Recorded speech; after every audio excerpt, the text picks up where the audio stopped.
Hi, my name is Anurag. Today's video I'm going to be telling you about Hippie, which is written by Paulo Coelho. Now, this essentially is a travel story of two people, Carla and Paulo. Also, this is inspired by the real life story of Paulo Coelho. So, the journey starts from Amsterdam. The protagonist is, as I said, Carla is a girl, and Paulo Coelho is the author himself.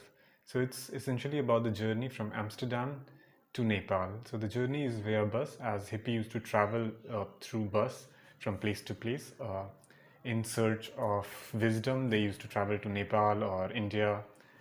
So they embark their journey from Amsterdam and they travel through different places as they move to Nepal. It's an inexpensive bus ride, and since hippies are bound to travel in a limited expense, hence they have chosen bus journey.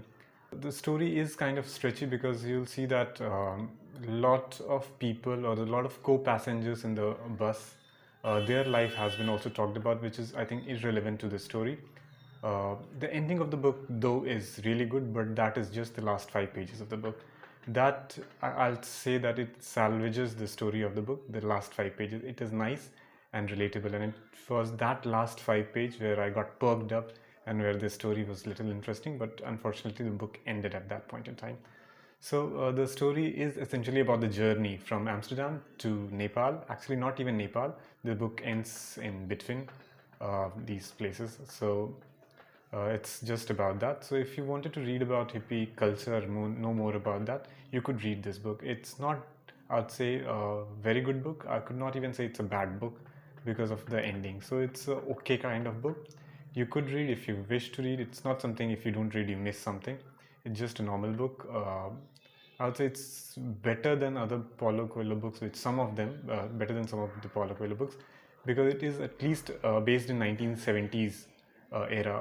Other Paulo Coelho books are based in ancient time, BC and all of that. So it's also a little bit contemporary, given the Paulo Coelho standards. Also, there's a disclaimer before you read this book. This book makes LSD in a very fancy way, so one might get tempted to try such stuff given the opportunity. So that is a disclaimer to before reading this book. Although it's very less, but it is portrayed in a very fascinating and interesting way. So that's about this book, Hippie, which is written by Paulo Coelho. Thanks for watching.